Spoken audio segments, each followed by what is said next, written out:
I never drink wine. Except when I'm feeling very lonely or particularly festive. Cheers!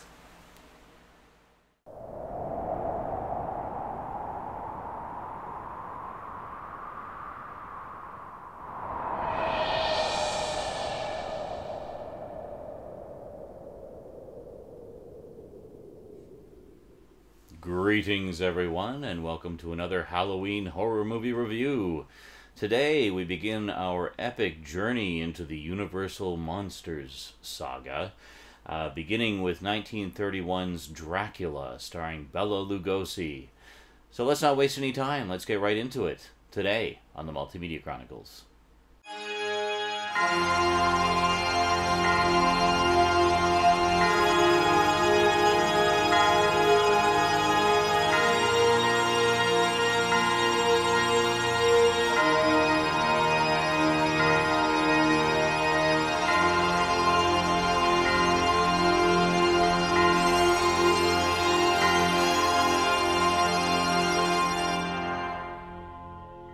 Welcome back.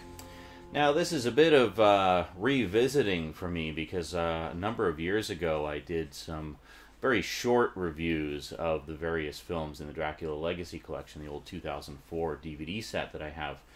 And this time around I thought we'd go a little bit more in-depth on each movie. Each movie is going to get its own review video. So, alright, so beginning at the beginning with Dracula 1931. First off, I guess we should talk about how faithful is it to the book. Well, the film was actually adapted from a stage play, which itself was adapted from the book and made numerous changes. Right from scene one, we see a pretty major change.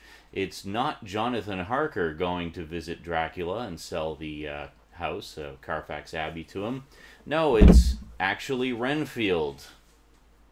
Yep. In the book, Renfield, we don't meet Renfield until quite some time later, and he's always in England, always crazy, always in the sanitarium, and it isn't until Dracula comes over to England that he becomes his servant, essentially his slave. But in this one, it's kind of interesting because it's like we get an origin story for Renfield's madness. Because in the book he's just always crazy, and it's he is of interest to Dr. Seward, who is studying him. But in this one, we're actually given a reason for his madness. Basically, his experiences of sheer horror and terror with Dracula when he sells the house to him are the origins of his madness. And we see later, after he sold the house and various creepy things have happened to him in Transylvania, he's on the boat guarding Dracula and kind of keeping him safe as they're heading over to England, and it's very clear at that point that he is full-blown nuts by then. So one of the things I mentioned I'd be talking about is how does whoever is visiting Dracula cut himself in the iconic moment where Dracula sees the blood and is like, it's every adaptation of Dracula has that scene in some form. Now, in the book, Jonathan Harker just cuts himself shaving. In this one, however, Renfield gets, like, the worst paper cut ever. He's just going to get the documents to show Dracula, and he's like, ow! And it cuts to it, and it's just, like, bleeding like crazy. I'm like, wow, that's the worst paper cut in the history of mankind. It's just, like, crazy. But, and then that's when we see Dracula just kind of like, oh, but I thought that was kind of funny, because in, of course, Nosferatu, he cuts himself while cutting a loaf of bread. In the book, he cuts himself shaving. Here, he just gets a really nasty paper cut. The whole opening sequence in Transylvania also is quite truncated from what we see in other versions and, of course, what's in the book. I mean, in the book, it's like the first 50 or 60 pages is Jonathan Harker's multiple nights of terror, of increasing terror in Dracula's castle. So in this one, the various horrors encountered by our intrepid visitor occur over the course of a single night. And you'll actually see that in a lot of the film versions where they kind of condense it down to just one night of complete terror rather than the more kind of feasible, slow progression over several nights, well, actually several months, really, that we see in the book. So in this case, Dracula and Renfield have their little dinner conversation, and he goes over the papers, and he signs them, and he cuts himself. And then at night, he encounters the three vampire women, and essentially just kind of passes out. And then they descend on him, and then Dracula shows up.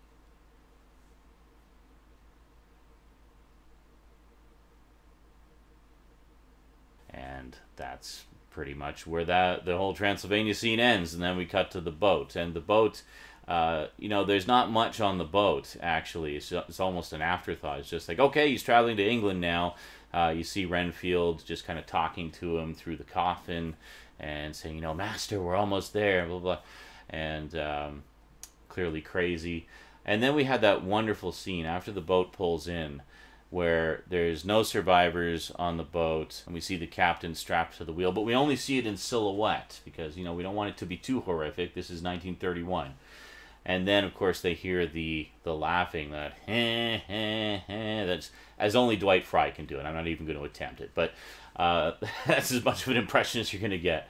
But Dwight Fry, with just his wonderful, creepy, subdued, strained, crazy laugh. Now, a lot of Renfields that you see in the film versions just go completely over the top with the maniacal laughter, but Dwight Fry really has a unique take on it that I've never seen ever duplicated. The only exception being Dracula Dead and Loving It, where Peter MacNicol essentially does a parody of it. That laugh is just such a memorable part of his portrayal of Renfield. So, and then of course they look down into the hold, and they see him there just looking up at them with his wild-eyed, crazy grin and laughing. And then it cuts to a newspaper saying, lunatic kills everybody on the boat. So it's kind of interesting how they've structured this, because first we get a origin story for Renfield, but then also he is essentially Dracula's alibi, where nobody knew that Dracula was even on the boat. But Renfield essentially takes the blame and goes to the sanitarium, and that's that. So that was kind of interesting. It's different from the book, but it works. It actually gives us way more cause and effect with Renfield than we have in the book. In the book, a lot of things are left kind of ambiguous. You don't really get a ton of explanation about Dracula's motives and sort of why Renfield is his slave and so beholden to him and such. But this movie version really delves into that and gives us more of a backstory for that, which is quite nice, actually. One of the other things I wanted to kind of keep track of as we go is Lucy Westenra and her suitors. Now, in the book, she has 3 suitors. You've got Arthur Holmwood, Quincy P. Morris, and Dr. John Seward. So all 3 of those men are vying for her affection. They want to marry her. They're all madly in love with her, but she can only choose one. Now, in the book, she chooses Arthur Holmwood, and the other 2 are, politely pushed away. But there's no animosity between them. They're very friendly with each other and with Lucy and everything, and they take it fairly well. Dr. Seward is a little bit, mopey about it, but Quincy Morris is very, takes it in stride, and he's just a very cool guy, and even has them all go out for drinks to celebrate Arthur winning her hand and winning the friendly competition that they've had going for so long. So, which of the 3 suitors does Lucy pick in this one? Well, apparently she doesn't have any suitors, so she doesn't pick any of them. They just completely didn't even bother with that. Oh well. Next time, we'll see which ones she picks next time. But I'll be keeping track of that as we go. So one might wonder, if Renfield took Jonathan Harker's place in Transylvania, where the heck is Jonathan Harker and what is he doing? Well, Jonathan Harker's function in this version of Dracula has been severely reduced. He's basically just been whittled down to nothing more than the good-looking fiance for Mina, and that's it. That's really his only thing. He's just typical, good-looking, well-meaning, handsome leading man type, and there's really no more to his character than that. In fact, he actually kind of gets in the way a lot of the time. It's like later on, as Van Helsing is trying to help Mina and trying to keep her out of Dracula's control, Jonathan threatens to take her away and says, I'm just going to get her out of here, and if you try to stop me, I'm going to call the police. And it's like, wow, Harker, you're just a wuss in this one. Like, you're so freaking useless. So other than those rather sizable character changes and, just kind of doing away with some of the subplots, the main beats of the story are still more or less intact. I mean, when Dracula comes over to England, the first thing he does, or his first sort of major victim, is Lucy. And, she becomes a vampire and starts hunting children. And then afterwards, Mina begins to fall under Dracula's power as well, as he starts to feed on her, and he's going to turn her as well. I don't know, I've always found the story of Lucy kind of strange, because it's like Dracula turns her and then just kind of abandons her, and she just wanders around on her own and just kind of does her own thing. Whereas with Mina, he wants her to be kind of part of the team, So he's trying to turn Mina to be with him. At the end, he takes Mina back to Carfax Abbey, and he's got a coffin ready for her. So she's going to be, one of the new vampire brides. As for the 3 vampire brides at the beginning, I guess he just left them in Transylvania because, whatever, do your own thing. I don't care. I'm going to England. So really, the main bulk of the story boils down to Dracula and Van Helsing. Really, the rivalry between those two. Dracula trying to implement his machinations, and Van Helsing trying to expose him and figure out what's going on and put a stop to him. And there's some wonderful scenes between the two. I mean, there's the famous scene, of course, where Van Helsing first realizes that Dracula is the vampire when he sees the reflection, or the lack of reflection, rather, in the mirror. He sees the whole room. He sees Mina talking to empty air in the reflection. And then he, of course, exposes him, and that begins their direct rivalry, where Dracula realizes that, hey, this guy's smarter than the others. He's on to me. I got to keep an eye on him. And then there's that wonderful scene where Jonathan Harker is upstairs tending to Mina and helping her, and they're fighting a losing battle, trying to keep her safe and keep her healthy and keep Dracula away from her. And Dracula comes in and confronts Van Helsing, and they have, a little exchange of dialogue. And there's that wonderful thing where, Van Helsing is just kind of talking, and then Dracula just kind of cuts him off and says, "Come here." And then Van Helsing just kind of starts, and then it's like, "Come here." And then he's just like, it's a battle. It's like a mental battle of wills, and it's intense.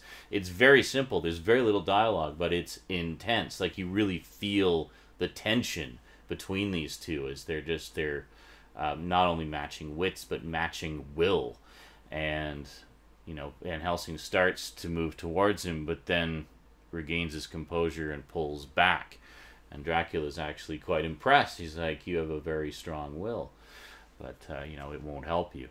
So that's that. He just kind of, and then he goes to advance on Van Helsing, and he just holds up the cross and then kind of wards him off. So, not time for the final battle yet.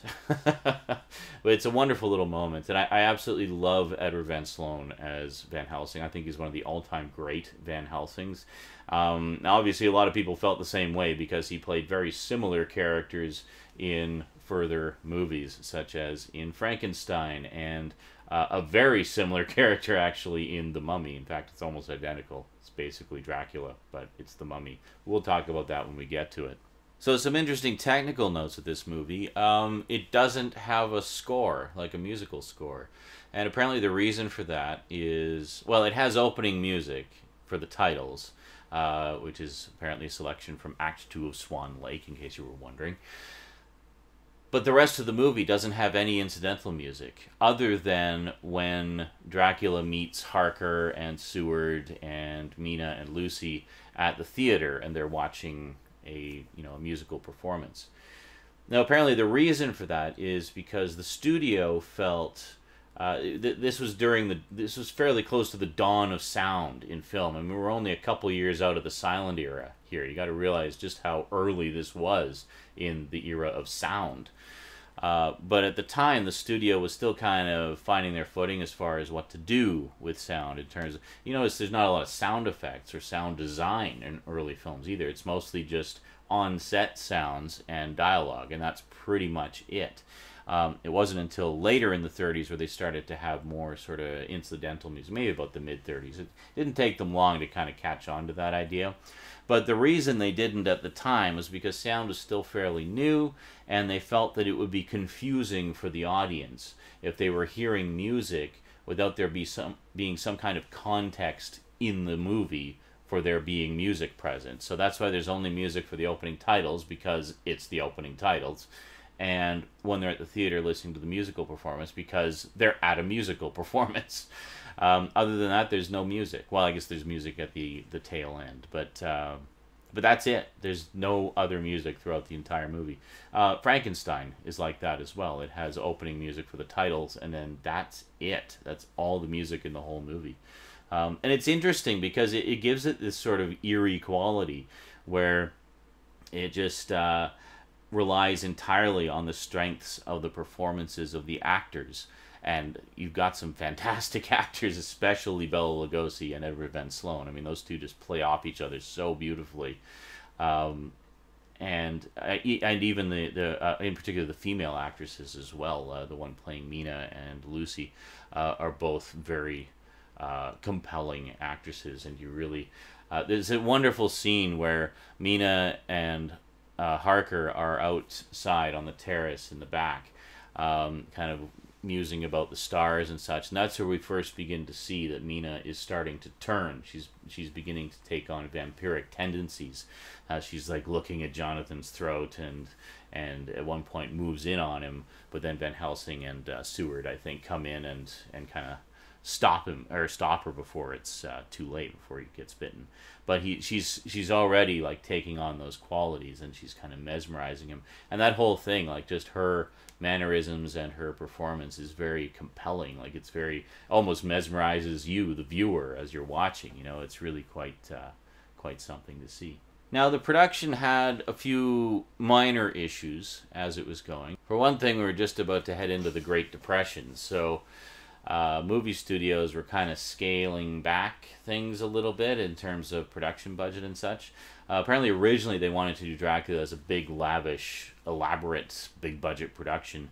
But as financial concerns became a little more of a concern, they decided to scale it back and instead went with a pretty much straight-up adaptation of the stage play, which was a much smaller scale production, would require fewer sets and a smaller cast, and just generally be more economical to produce. Also, to save money, they actually filmed the whole movie in sequence, apparently, which is kind of cool and kind of unheard of, actually, a lot of the time, especially in this day and age. But I guess they figured because it was essentially an adaptation of a stage play, they could do it that way. And they and a lot of the sets, actually, a lot of the sets that they built for the movie remained as standing sets for many, many years and were used in a lot of other movies. In particular, the Dracula's castle set was used in a lot of other movies over the next decade or so, which is pretty cool. Just a testament to how good set construction was back then, and just what an amazing set, like just how much they poured into that set. And it is a fantastic set, by the way. I mean, I just love that huge staircase that goes up upstairs, and then you have the beautiful drawing room and everything. There's just some fantastic set design in that. I just love the whole sort of gothic style of it all. That's the one thing I just love about the Universal monster movies in general, especially the earlier ones, is they set them in this sort of non-specific Gothic, Victorian, medieval era. You know, it's just kind of depends which one you're watching, but it just has this sort of old world quality about it that I think really adds to the, I don't know, supernaturalness of it, I guess, the sort of otherworldliness of it. So speaking of, you know, troubled production, it wasn't just monetary concerns. It was also Todd Browning himself was going through a bit of a rough patch at the time. He was apparently good friends with Lon Chaney, the famous actor and makeup pioneer.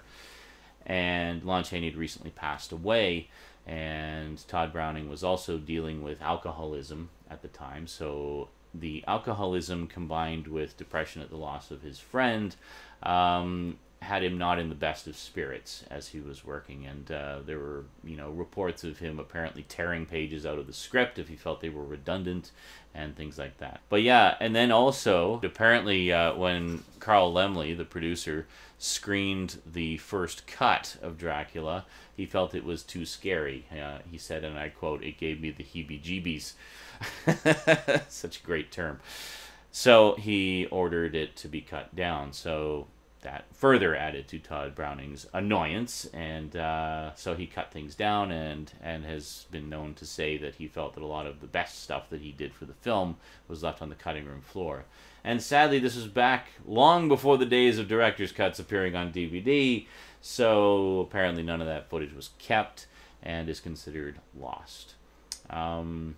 Yeah. So that's unfortunate. There was also an intro. If you've seen Frankenstein, you may recall there's a lovely little intro with Edward Van Sloan kind of warning the audience that this might be a little too scary for them, so if you're going to leave, you might want to leave now. Apparently a similar warning was filmed for Dracula. It was removed for later screenings and then lost. Nobody knows where that footage has disappeared to, so it would have been nice to have that on here. Like on this film as well as Frankenstein, so sort of a little connection between the two. But and I mean, just anything to have more of Edward Van Sloan being creepy, you know, I mean, come on. So between Todd Browning angrily ripping pages out of the script and having to chop up his film after the first cut, there's some things in it that don't quite make sense. One of the big ones is, what the heck happens to Lucy? Is she just still roaming around the countryside killing children? Like, we never actually find out in the film what Lucy's final fate was. There's a line where Van Helsing says, "Don't worry, Miss Mina, after tonight Lucy's soul will finally be at rest," implying that he's going to go and take care of Lucy. But he never does. We never find out what happened. After that, he just goes and takes care of Dracula. So I think the assumption is that because Mina returned to normal after Dracula was killed and his influence was eliminated, I guess the same happened with Lucy, even though she had already turned and was full-blown vampire. So, who knows? But that's just an assumption. That's a speculation. There's no confirmation of that. Now, yeah, also apparently a lot of scenes were shortened or changed from the original script. And one of the big tip-offs to that is if you go and watch the Spanish version after this, which is from the exact same script, just translated into Spanish, and you'll notice some pretty big differences.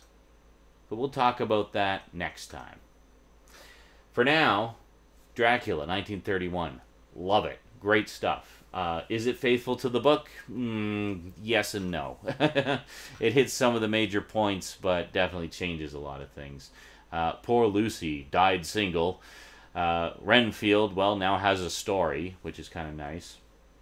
And it's interesting to see also in later versions of Dracula which ones borrowed from this versus going with the version of things in the book. So we'll take a look at that kind of as we go as well. Alrighty, well that is it for this movie review. Hope you enjoyed. I love this movie, bottom line, and always will. And just enjoy it more and more every time I see it. I see more things in it.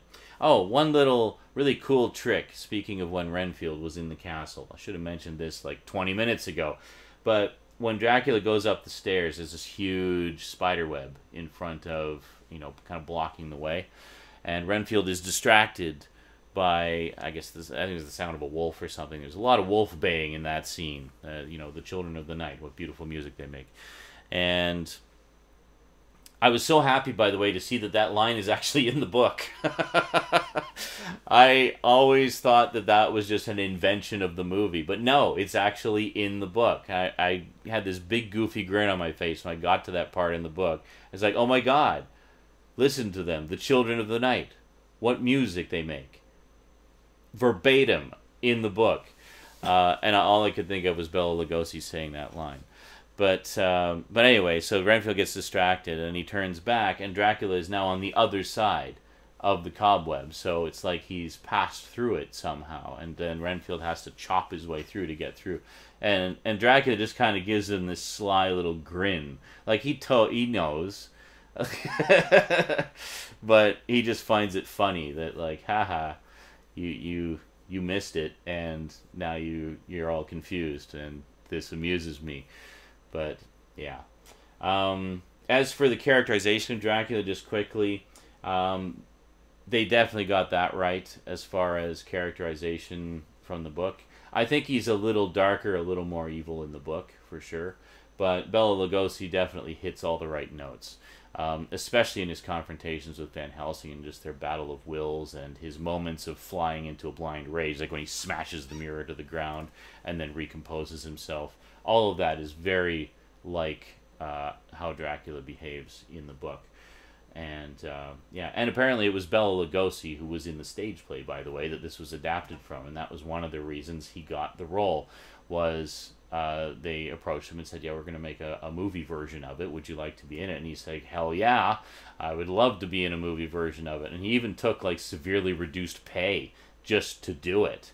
He got, like, $500 a week. Something like that. And apparently even by 1931 standards, that was really low-grade pay for an actor. So, yeah, pretty cool stuff. Anyway, I will see you in the next one, where we're going to talk about Dracula, 1931, the Spanish version, which was pretty exciting for me because I'd never seen it before. I've had the Legacy collection for how many years? I never got around to watching the Spanish version. I don't know why. I just kept putting it off. Well, I finally watched it, and I've got quite a few things to say about it, but we'll talk about that next time. Until then, thanks for watching. Big thanks to my Patreon sponsors, and sayonara.